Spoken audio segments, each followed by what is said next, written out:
유시민이 또 대선 후보로 될 수밖에 없는 이유는 이제 여자분들의 투표율이 많이 높아지고 있고 이제 사회를 움직이는 하나의 힘이 되고 있는데 상대적으로 다른 후보에 비하면은 여자분들한테 어필할 만한 요소가 많죠. 일단 뭐 훈남이시죠? 아닌가요?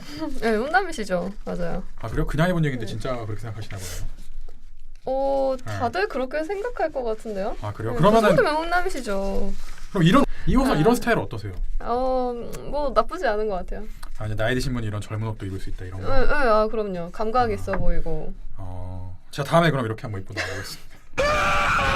흰 바지요? 네. 안 되나요? No, God! No, God, please, no! No! 제가 옛날에 나는 잘 어울렸는데. 요즘에 예능도 나오시잖아요. 근데 거기에서 설정인지 모르겠는데 약간 사랑꾼이다 이런 거 어필을 하시더라고요. 아내한테 되게 엄청 자상하신가 봐요. 그래서 그런 방송을 또 탔기 때문에 인기도 좀 높아지지 않을까. 그리고 여성분들이 또 예능도 많이 보기도 하고. 좀 몸이 아파가지고 먹다 보니까 이제 아무래도 몸 보신 차원에서 이것저것 많이 먹어서 좀 살이 쪘는데 제가 원래 좀 봄부터는 날씬해지는 경향이 있습니다. 봄에는 좀 제 슬림한 모습을 좀 보시고 더 많은 여성 구독자분들의 구독을 부탁드립니다. 네. 계절 효과 같은 거네요. 겨울이니까 살찐 거다. 네, 계절이면 저도 좀 더 화사해집니다. 네.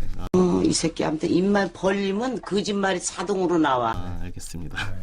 하나 궁금한 게 있는데 과거에 보면 이제 대통령 후보에 나가기 전까지는 이제 엄청난 인기를 구가하다가 딱 후보가 됐어요. 후보가 된 다음에 이제 털기 시작하잖아요. 털기 시작하면 그때 이제 탈탈 털려서 이제 갑자기 똑똑했던 사람이 갑자기 바보가 되고 되게 인망이 높았던 사람이 되게 쓰레기가 되고 막 이런 식으로 좀 많이 그런 위험이 있는데 이제 그거에 대해서는 사실 유시민 씨는 검증이 아직 안 됐거든요. 그런 전장에 나갔을 때 이 사람이 어떤 그 흑역사라든가 이런 과거에 대한 어떤 방어 이런 게 가능할지에 대해서 좀 궁금한데요.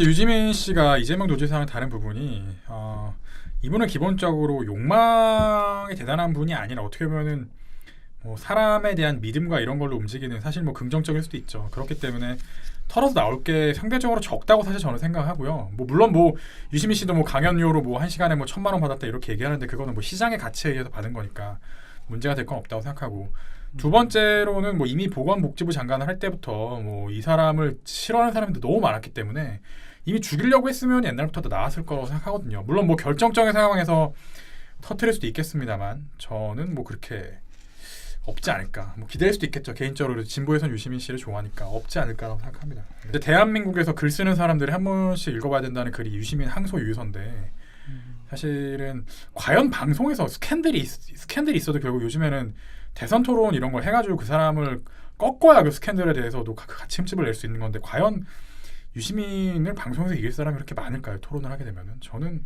아닐 것 같은데요. 과연 누가 있을까요? 쉽지 않을 겁니다. 근데 유시민 씨 같은 경우는 지금 현재 정치적 기반이 탄탄하다고 볼 수 없고 현재 여당인 민주당과도 그렇게 사이가 좋다고 볼 수는 없는데요. 그런 상황에서 지지도가 만약에 올라간다면 이제 둘이 손을 잡을 수도 있고 또 만약에 당선이 된다면 그 이후에도 어떤 행보가 궁금한데요. 뭐 어떻게 생각하시나요? 이 부분에 대해서는? 일단 민주당 계열에서 뭐 노무현에 대해서 그렇게 많이 공격했던 거는 뭐 유명한 얘기고 유시민 씨에 대해서도 접근법은 비슷하겠죠. 일단 저는 민주당 경선에서 유시민을 정말 대통령 대선 후보로 내보내려고 하다기보다는 불쏘시개로 버리려고 첫 번째 시도를 할 가능성이 높다고 보고 두 번째로는 유시민 씨가 대통령에 당선이 된다고 하더라도 아마 이게 지지율이 나오지 않으면 노무현처럼 이렇게 막 순식간에 토사구팽을 하려고 하는 뭐 그런 상황이 될 수도 있겠죠.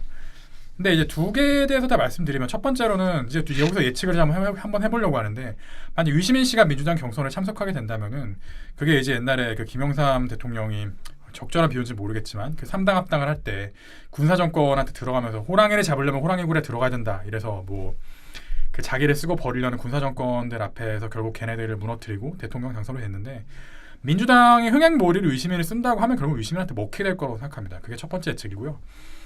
두 번째로는 이제 대선 후보가 만약 정말 나와서 대통령이 된다 이렇다고 얘기했을 때는 결국 이게 노무현을 통한 학습 효과가 있기 때문에 그런 부분에 대해서 배신을 당할지는 모르겠지만 결국은 오히려 그 배신을 당하기 전에 일찍 민주당 계열을 다 버리지 않을까. 저는 유시민이 생각보다 훨씬 강한 사람이라고 생각하거든요. 이 사람 사실 그 국회에서 흰 바지를 입고 나올 수 있다는 게 그냥 자유로운 이런 사람만 할 수 있는 게 아니라 젊어서 학생운동했던 것도 그렇고 이거는 뭔가 남한테 주먹질할 수 있는 그런 깡따구가 있는 사람이 아니면 할 수 없는 행동이에요.